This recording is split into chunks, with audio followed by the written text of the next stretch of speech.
Hello everyone, कैसे हैं आप सब। Welcome back wifi study with Nandini, जहां पर हम डिस्कस करेंगे 16 ऑफ अप्रैल के करंट अफेयर को। और सबसे पहले हम अपने मॉर्निंग के थॉट के बारे में बात करते हुए आगे बढ़ेंगे। कठिन परिश्रम वो कीमत है जो हमें सफलता के लिए चुकानी पड़ती है। यानी कि अगर आप सफल होना चाहते हैं तो आपको परिश्रम करना पड़ेगा, और परिश्रम ही नहीं, कठिन परिश्रम करना पड़ेगा, क्योंकि कठिन परिश्रम से ही हम सफलता को प्राप्त कर सकते हैं।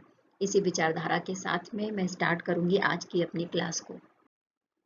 सबसे पहले हम बात करेंगे वर्ल्ड वॉइस डे के बारे में, जो हर साल 16 ऑफ अप्रैल को मनाया जाता है। तो इस बार भी 16 अप्रैल को विश्व आवाज दिवस या वर्ल्ड वॉइस डे मनाया गया है। और साथ में मैं आपको बता दूं कि इसकी स्टार्टिंग कैसे हुई थी। तो इसकी स्टार्टिंग करी गई थी 1999 में, ब्राजील नेशनल वॉइस डे के रूप में सबसे पहले इसकी शुरुआत करी गई थी ब्राजील के द्वारा। और वहां पर जो ब्राजील में ही जो आवाज स्वास्थ्य पेशेवर है, यानी जो डॉक्टर्स थे, उनके द्वारा स्टार्ट किया गया था, जो आवाज से रिलेटेड हेल्थ के ऊपर काम कर रहे थे। डॉक्टर नेडियो स्टेफन की अध्यक्षता में ब्राजील सोसाइटी ऑफ लारिंगोलॉजी और वायस ने इसकी शुरुआत करी थी पहले। और इसके बाद 2002 में American academy of otolaryngologist head and neck surgery ने विश्व आवाज दिवस के रूप में मनाने की शुरुआत करी थी। यानी स्टार्टिंग हुई थी ब्राजील में, और उसके बाद अमेरिका में आकर इसको एक तरीके से स्टार्टिंग करी गई थी हर साल विश्व आवाज दिवस के रूप में मनाने के लिए 16 अप्रैल को। नेक्स्ट हम बात कर रहे हैं हाथी बचाओ दिवस, यानी सेव द एलिफेंट डे के बारे में, जो हर साल 26 अप्रैल को मनाया जाता है। स्पेशली दुनिया भर में हाथियों को बचाने के लिए इस डे को सेलिब्रेट करा जाता है। और जो 2023 की थीम है वो क्या है, तो safeguarding elephant habitats for a sustainable tomorrow, यानी एक सतत कल के लिए हाथियों के आवास की सुरक्षा, इस विषय के साथ में मनाया जाएगा। अच्छा, पहली बार इसको कब मनाया गया था, तो 16 अप्रैल 2012 में मनाया गया था। और केनिया का एक संगठन है जो इसके ऊपर काम कर रहा था, हाथियों की देखभाल के ऊपर काम कर रहा था, हाथियों को बचाने के ऊपर काम कर रहा था, जिसका नाम था David Sheldrick wild life trust. इसी के द्वारा सबसे पहले हाथी बचाओ दिवस के लिए प्रेरित किया गया, और इसके बाद से ही हर साल हाथी बचाओ दिवस स्टार्ट किया गया 16 अप्रैल 2012 से। जैसा कि हम सबको अच्छे से पता है, और कई बार मैंने आपको बताया भी है, कि भारत में प्रोजेक्ट एलिफेंट लॉन्च किया गया था 1992 में। स्पेशली भारत में जो हाथी हैं उनके आवास की रक्षा करने के लिए, एक पारिस्थितिकी तंत्र क्रिएट करने के लिए, जहाँ पे वो अच्छे से और निर्बाध रूप से उनका विकास हो सके। और साथ ही आपको मैं ये भी बता दूं कि कर्नाटका में, भारत के कर्नाटका में सबसे ज्यादा हाथी पाए जाते हैं, और उसके बाद आसाम में आपको सबसे ज्यादा हाथी दिखने को मिलेंगे। अच्छा, theme of the save the elephant day 2023 का क्या है, तो safeguarding elephant habitats for a sustainable tomorrow. Next हम बात कर रहे हैं बिहू प्रदर्शन के बारे में। जैसा कि हमने अभी पढ़ा था कि बिहू बनाया गया है कहाँ पर, आसाम में मनाया गया है। तो इसी से रिलेटेड एक न्यूज़ है। असम की राजधानी है गुवाहाटी। तो गुवाहाटी में क्या हुआ है, गुवाहाटी में बिहू प्रदर्शन ने गिनीज वर्ल्ड रिकॉर्ड बनाया है। 14 अप्रैल को गुवाहाटी के सुरसजाई स्टेडियम में प्रधानमंत्री नरेंद्र मोदी के समक्ष एक सांस्कृतिक कार्यक्रम पेश किया गया था, स्टार्ट किया गया था, जिसका नाम था बिहू। ठीक है ना। तो इस सांस्कृतिक कार्यक्रम बिहू ने ही रिकॉर्ड बनाया है। अच्छा, दो क्षेत्रों में ये रिकॉर्ड बनाया गया है, वो देख लेते हैं क्या क्या है। तो जब ये कार्यक्रम का प्रदर्शन किया गया, ये जो कल्चरल प्रोग्राम चल रहा था, उसके उस समय 11,000 से अधिक जो ढोल नर्तक और ढोल वादकों ने बिहू नृत्य किया है। तो अपने आप में इतनी बड़ी संख्या में एक साथ इतने ज्यादा जो ढोल बजाने वाले लोग थे और जो लोग नर्तक थे, तो इस इन्हीं दोनों क्षेत्र में ही गिनीज वर्ल्ड रिकॉर्ड में दर्ज किया गया है। यानी सबसे ज्यादा ढोल वादकों की संख्या होने पर एक ही स्थान पर सबसे ज्यादा ढोल बजाया गया है, और साथ में ही बिहू नृत्य का प्रदर्शन इतने बड़ी संख्या में एक ही जगह पर किया गया है। इन दोनों क्षेत्रों के लिए गिनीज वर्ल्ड रिकॉर्ड बनाया है बिहू प्रदर्शन ने, जिसका आयोजन किया गया था 14 अप्रैल को असम के गुवाहाटी में। और कहाँ पर, गुवाहाटी के सुरसजाई स्टेडियम में। इसके साथ साथ में आसाम गवर्नमेंट ने ये बोला है कि जो कलाकारों ने पार्टिसिपेट किया था उनको उनको अप्रिसिएशन के लिए 25,000 रुपए भी दिए जाएंगे। असम के बारे में बात करते हैं। आइए, तो हम जानते हैं कि जो भारत का उत्तरी पूर्वी हिस्सा है वहाँ पर सेवन सिस्टर्स नाम से भारत के स्टेट को हम जानते हैं। उसी में से आसाम आपको देखने को मिल जाएगा और आसाम की राजधानी क्या है? दिसपुर है। और यहाँ के मुख्यमंत्री हिमंत बिस्वा शर्मा है, राज्यपाल गुलाब चंद्र कटारिया है। राज्यसभा में 7 सीटें हैं और लोकसभा के लिए 14 सीटें यहाँ से आती हैं।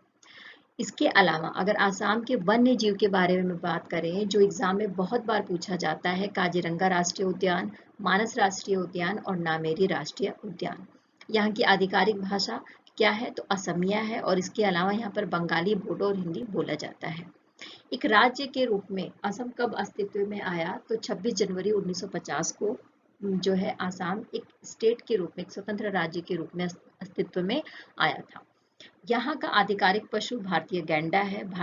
आधिकारिक पक्षी के बारे में बात करें, यानी जो इसका राज्य का जो पक्षी है वो सफेद पंखों वाला बत्तख है। आधिकारिक नृत्य बिहू नृत्य है और आधिकारिक नदी हमें ब्रह्मपुत्र देखने को यहाँ पर मिलती है। देखिए, अब हम बात कर रहे हैं नागार्जुन सागर श्रीशैलम टाइगर रिजर्व के बारे में, जो आंध्र प्रदेश और तेलंगाना में आता है। तो इस टाइगर रिजर्व ने समझौता करा है भारतीय राष्ट्रीय राजमार्ग प्राधिकरण यानी NHAI के साथ में। इस समझौते के अकॉर्डिंग क्या किया जाएगा देख लेते हैं। तो जब भी टाइगर रिजर्व में प्रवेश करेंगी गाड़ियां, तो उन वाहनों को जो प्रवेश प्रक्रिया के अनुसार सुधार किया गया है और फास्ट टैग लगाया जाएगा। जो फास्ट टैग के माध्यम से जो भी भुगतान होगा, उस भुगतान के माध्यम से इस रिजर्व बैंक के विकास के लिए, प्राकृतिक संसाधनों के संरक्षण के लिए काम किया जाएगा। तो ये टाई अप हुआ है नागार्जुन सागर श्रीशैलम टाइगर रिजर्व और जो हमारा national highway authority of India है उन दोनों में टाई अप कराया गया है। इस इनिशिएटिव के माध्यम से fast tag based payment system लागू करा जाएगा टाइगर रिजर्व में, ठीक है ना, जो वाहनों की एंट्री पर लगाया जाएगा। अब हम बात कर रहे हैं NHAI के बारे में, यानी भारतीय राष्ट्रीय राजमार्ग प्राधिकरण यानी national highway authority of India के बारे में बात कर रहे हैं, जिसकी घोषणा कब करी गई थी? तो इसकी घोषणा अधिनियम 1988 भारतीय राष्ट्रीय राजमार्ग प्राधिकरण के तहत करी गई थी और भारत सरकार के द्वारा 1995 में इसको स्थापित किया गया था एक स्वतंत्र संगठन के रूप में। और मैं आपको बता दूं कि सड़क परिवहन और राजमार्ग मंत्रालय का एक नोडल एजेंसी है ये, यानी एक नोडल एजेंसी के रूप में काम करता है सड़क परिवहन और राजमार्ग मंत्रालय के लिए, और इसका मुख्यालय हमें नई दिल्ली में देखने को मिलेगा। NHAI के द्वारा पूरे भारत से 50,000 किलोमीटर से अधिक राष्ट्रीय राजमार्गों का विशाल नेटवर्क प्रबंधन है, जो भारत में जितना भी नेशनल राष्ट्रीय राजमार्ग है उसका 40% कवर करता है, यानी बहुत इंपॉर्टेंट रोल अदा करता है भारत के राष्ट्रीय राजमार्गों की गुणवत्ता को बनाए रखने के लिए, उनके सुचारू रूप से उनके संचालन के लिए। नागार्जुन सागर श्रीशैलम टाइगर रिजर्व के बारे में अगर हम बात करते हैं, तो जैसा कि हमने अभी बताया आपको कि आंध्र प्रदेश और तेलंगाना दोनों स्टेट में ये श्रीशैलम टाइगर रिजर्व फैला हुआ है। और इसका जो कुल क्षेत्रफल के बारे में बात करें, तो इसका कुल क्षेत्रफल कितना है? तो 3,728 किलोमीटर है और इसकी स्थापना 1983 में करी गई थी।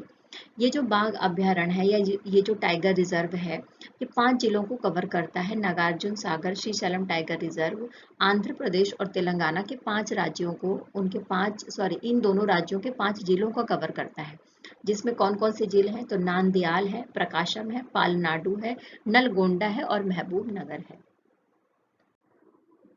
भारत गौरव पर्यटक ट्रेन, यानी कि जो भारत गौरव टूरिस्ट ट्रेन है, इसको नई दिल्ली से हरी झंडी दिखाकर रवाना किया गया है। अब ब्रीफिंग करते हैं क्या चीज़ है, क्यों रवाना करा गया है, कहाँ पर जाएगी ये। देखिए, हमने अभी बाबा अंबेडकर की जयंती मनाई है, 132वीं जयंती मनाई है 14 अप्रैल को। तो इनके इस बर्थ एनिवर्सरी के टाइम पर ही जो हमारे केंद्रीय पर्यटन मंत्री हैं जी कृष्ण रेड्डी और सामाजिक न्याय और अधिकारिता मंत्री कौन है? तो डॉक्टर वीरेंद्र कुमार। इन दोनों के द्वारा नई दिल्ली का जो हजरत निजामुद्दीन रेलवे स्टेशन है, वहां से भारत गौरव पर्यटन ट्रेन को हरी झंडी दिखाई गई है। अच्छा, ये ट्रेन क्या करेगी? तो इस ट्रेन के माध्यम से जो पर्यटक हैं उनको BR अम्बेडकर के जीवन से रिलेटेड जो जगहें हैं उन पर ले जाया जाएगा और ये पूरा 8 दिन का दौरा है। वो जगह कौन कौन से हैं? तो नई दिल्ली, महू, नागपुर, वाराणसी, सांची, सारनाथ, गया, राजगीर और नालंदा। उनके उनके जीवन से संबंधित, डॉक्टर अंबेडकर के जीवन से संबंधित जो प्रमुख 5 स्थान है, उसके अलावा जो पवित्र बौद्ध स्थल हैं वहाँ बौद्ध स्थलों तक भी ये ट्रेन जाएगी। अच्छा, ये जो ट्रेन चलाई गई है वो भारत की एक भारत श्रेष्ठ भारत, यानी जो सेंट्रल गवर्नमेंट की स्कीम चल रही है एक भारत श्रेष्ठ भारत, उसके तहत चलाई गई है। ये जो ट्रेन चलाई गई है वो एक भारत श्रेष्ठ भारत के साथ साथ जो देखो अपना देश को प्रमोट करने के लिए करा गया है। अब हम बात करेंगे एक भारत श्रेष्ठ भारत के बारे में। जैसा कि हम सब इस वर्ड को बार बार सुनते हैं, बाहर जाइए तो आप इसको लोगो देख सकते हैं, हर जगह कोई भी सरकार की कोई भी एक्टिविटी होती है, स्पेशली जो कल्चरल से रिलेट करती है, जो कल्चर से रिलेट करती है, वहां पर एक भारत श्रेष्ठ भारत आपको देखने को मिल जाएगा। एक भारत श्रेष्ठ भारत क्या है हम देख लेते हैं। तो सब इसकी स्टार्टिंग करी गई थी प्रधानमंत्री नरेंद्र मोदी जी के द्वारा, जब हम सरदार वल्लभ भाई पटेल जी की बर्थ एनिवर्सरी मना रहे थे 140वीं, उस टाइम पर यानी 31 अक्टूबर 2015 को इसको स्टार्ट किया गया था। इसकी घोषणा करी गई थी प्रधानमंत्री के द्वारा, लॉन्च भी करा गया था। इसके बाद इसको फाइनेंस मिनिस्टर ने 2016 और 17 के बजट भाषण में इसकी घोषणा करी थी ऑफिशियली, है ना, और इसके लिए बजट पेश करा था। अब बता दूं कि ये क्या है। तो एक भारत श्रेष्ठ भारत, स्पेशली हम सबको पता है कि भारत के अंदर सांस्कृतिक विविधता बहुत ज्यादा है ना। हर एक राज्य, हर एक केंद्र शासित प्रदेश, यानी जो यूटीज हैं, जो स्टेट हैं, उनके अंदर अलग भाषा, संस्कृति, परंपराएं, प्रथाएं, त्योहार, नाटक, संगीत, जो फूड है वो हमें देखने को मिल जाता है। तो इन सभी के बारे में पूरे देश में जागरूकता को फैलाने के लिए सभी देश, जो हमारे भारत के जितने भी स्टेट हैं, उनकी जो भी सांस्कृतिक विरासत है उनको संरक्षण प्रदान करने के लिए, दूसरे स्टेट के लोगों की नज़रों में उनको इम्पोर्टेंस प्रोवाइड कराने के लिए, आपस में एक दूसरे का जो कल्चरल है, जो एक्टिविटी है या जो कल्चर से जुड़ा हुआ मुद्दा है, उसके लिए समझ और जुड़ाव बढ़ाने के लिए ऐसा किया गया है। यानी एक अभियान चलाया गया है सेंट्रल गवर्नमेंट के द्वारा, एक भारत श्रेष्ठ भारत। अब हम बात कर रहे हैं सीबीजी के बारे में, यानी कंप्रेस्ड बायोगैस के ऊपर 2 दिन तक वैश्विक सम्मेलन होगा 17 और 18 अप्रैल को नई दिल्ली के silver oak Indian habitat centre में, जिसका उद्घाटन किया गया है हमारे केंद्रीय पेट्रोलियम और प्राकृतिक गैस और आवास और शहरी मामलों के मंत्री हैं हरदीप सिंह पुरी के द्वारा। अच्छा, ये जो सम्मेलन किया गया है ये IFGE CBG प्रोड्यूसर्स फोरम के द्वारा आयोजन किया गया है। और साथ ही मैं बता दूं कि इस सम्मेलन का विषय क्या होगा, तो मजबूत सीबीजी फाउंडेशन और विकास के लिए प्रगतिशील नीतिगत ढांचे की ओर। जैसा कि हम सबको पता है कि जो इंडियन गवर्नमेंट है वो संपीड़ित बायोगैस उद्योग के ऊपर काफ़ी ज़्यादा फोकस कर रही है और ग्रीन एनर्जी के ऊपर भी काफ़ी फोकस कर रही है। तो इस क्षेत्र में ही इस मंच के माध्यम से केंद्र सरकार के द्वारा जो भी इनिशिएटिव लिया गया है उसका मूल्यांकन किया जाएगा कि उद्योगों ने किस तरीके से काम किया है और कौन कौन सी पॉलिसीज बनाई जाएंगी, कहाँ पर संशोधन की ज़रूरत है और किस तरीके की सुविधाएं प्रोवाइड कराई जा सकती हैं। अब हम बात कर रहे हैं Indian federation of green energy के बारे में, यानी ग्रीन एनर्जी के क्षेत्र में, हरित ऊर्जा के क्षेत्र में, पारिस्थितिकी तंत्र को मजबूत करने के क्षेत्र में भी जो सेंट्रल गवर्नमेंट है वो काफ़ी ज़्यादा फोकस्ड हो गई है। तो जो Indian federation of green energy है वो जैव ऊर्जा, सौर ऊर्जा, पवन ऊर्जा, ज्वारीय और भूतापीय ऊर्जा जैसे क्षेत्रों के ऊपर काम कर रहा है और साथ में ही ऊर्जा सुरक्षा को बढ़ावा देने का काम कर रहा है। अच्छा देखिए, IFGE और CBG का मतलब कॉम्प्रेस्ड बायोगैस जो प्रोड्यूसर फोरम है वो क्या है, तो देख लेते हैं। सबसे पहली बात कि फोरम है यानी एक तरीके का मंच है ना, जो स्पेशली बात करता है कंप्रेस्ड बायोगैस के ऊपर और स्पेशली इससे रिलेटेड जो उद्योग हैं, इंडस्ट्रीज हैं, उनको बढ़ावा देने के लिए, निवेश को बढ़ावा देने के लिए, प्रशिक्षण देने के लिए और जागरूकता को फैलाने के लिए इस फोरम को ऑर्गेनाइज किया जाता है।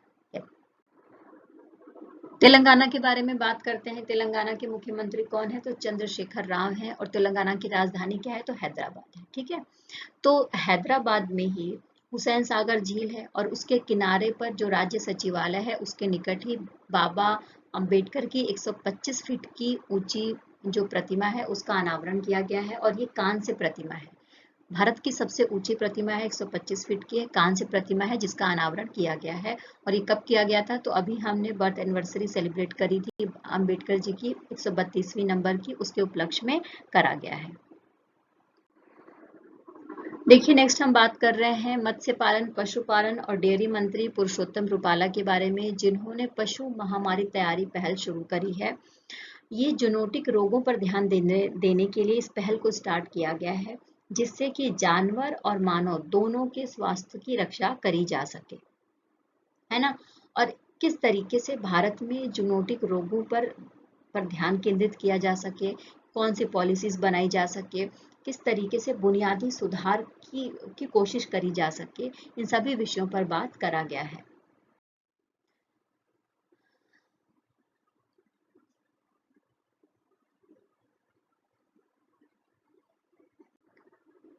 जूनोटिक रोगों के बारे में बात करते हैं तो स्पेशली जो ये रोग होता है वो जानवरों से मनुष्यों में फैलता है। और जो मनुष्य या जो पशुपालक हैं, जो जानवरों की देखभाल करते हैं, जानवरों के साथ रहते हैं, तो जानवरों के संपर्क में आते हैं ये। तो जानवरों के संपर्क में आने से मनुष्यों में सीधे फैलने वाला रोग है, जो स्पेशली दूषित भोजन, पानी के सेवन से, या जो सांस लेते हैं, संक्रमित जानवर है उसके काटने से फैलता है। एग्जाम्पल के रूप में हम रेबीज ले सकते हैं, anthrax, Ebola virus, salmonella, lime रोग और एवियन इन्फ्लुएंजा के बारे में बात कर सकते हैं।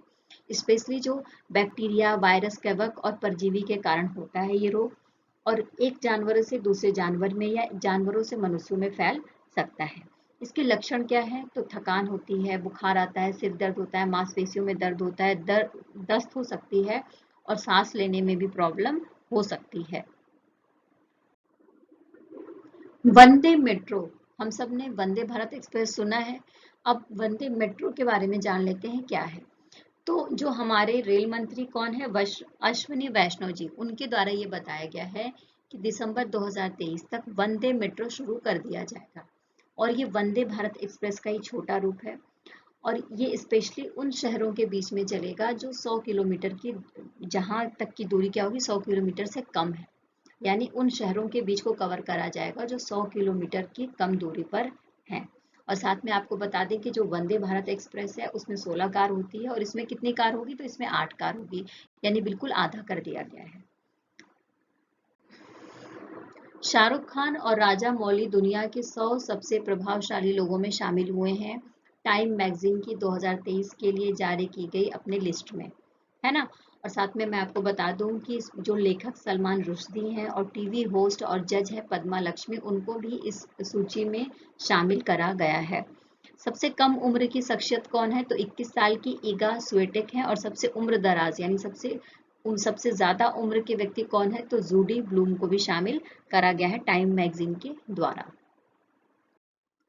आर्थिक सहयोग के लिए नई दिल्ली में भारत स्पेन संयुक्त आयोग का 12वां सत्र। देखो 12th session of the India Spain joint commission for economic corporation in new Delhi. Specially जैसा कि हम देख रहे हैं इकोनॉमिक कॉरपोरेशन है, तो इसमें जो बातें करी जाएंगी वो पावर जनरेशन के बारे में, shipping, port, tourism, infrastructure, food processing, medicine और डिफेंस के ऊपर बात करी जाएंगी। और दोनों पक्षों में यानी भारत और स्पेन के बीच में समझौते होंगे और विभिन्न मुद्दों पर चर्चा होगा। तो इसका 12वां सत्र 13 अप्रैल को हुआ है भारत स्पेन के बीच में। देखिए G20 के अलग अलग विषयों पे अलग अलग बैठकें हो रही हैं, अलग अलग जगहों पे, हम सबको अच्छे से पता है। तो G20 का जो कृषि मुख्य वैज्ञानिकों की बैठक है वो 17 से लेकर 19 अप्रैल तक बनारस में होगा, वाराणसी में होगा। और इस बार की जो थीम है वो क्या है? तो sustainable agriculture and food system for healthy people and planet. और जो हमारी G20 की अध्यक्षता थीम है वो क्या है? तो one earth, one family, one future. इससे मेल खाती हुई थीम है, जैसा कि हम सबको पता है। G20 की जो थीम है वो जरूर याद रखिएगा, जो भारत की तरफ से बताई गई है, one earth, one family, one future. ये बहुत इंपॉर्टेंट है और एग्जाम में जरूर से आने की संभावना है, क्योंकि G20 की अध्यक्षता भारत कर रहा है। तो इसी अवसर पर जो महर्षि पहल है, यानी G20 MACS meeting in Banarasi to include Maharishi initiative, तो जो महर्षि इनिशिएटिव है भारत का, उसको भी शामिल करने की बात की गई है। महर्षि इनिशिएटिव क्या है देख लेते हैं। तो स्पेशली जो भारत का मध्य भारत वाला एरिया है, वहां पर जौ और अन्य प्राचीन अनाजों का अंतर्राष्ट्रीय अनुसंधान पहले एक तरीके से, यानी जौ भारत में बहुत पहले से खाया जाता है और मोटे अनाज भारत में बहुत पहले से इस्तेमाल होते हैं। तो उसके ऊपर ही एक इनिशिएटिव चलाया गया है महर्षि पहल के नाम से, तो उसको भी शामिल किया गया है G20 की जो MACS मीटिंग हो रही है उसमें। अब हम बात कर रहे हैं आंध्र प्रदेश के मुख्यमंत्री जगन मोहन रेड्डी के बारे में, जो भारत के सबसे धनी मुख्यमंत्री बताए गए हैं ADR रिपोर्ट में। ठीक है ना। अब ये देख लेते हैं क्या है। तो ADR का मतलब क्या है, डेमोक्रेटिक रिफॉर्म्स एसोसिएशन। इसने एक रिपोर्ट दी है जिसमें भारत के 28 राज्यों के मुख्यमंत्री और 2 केंद्र शासित प्रदेशों के मुख्यमंत्री शामिल हैं। और इसमें बताया गया है कि 28 राज्यों के मुख्यमंत्रियों और 2 केंद्र शासित प्रदेशों के जो मुख्यमंत्रियों की लिस्ट है उसमें 29 करोड़पति हैं। जिसमें सबसे अमीर कौन है, तो आंध्र प्रदेश के मुख्यमंत्री जगन मोहन रेड्डी को रखा गया है जो सबसे अमीर मुख्यमंत्री हैं, जिनकी कुल संपत्ति का मूल्य अगर देखा जाए तो 510 करोड़ रुपए है।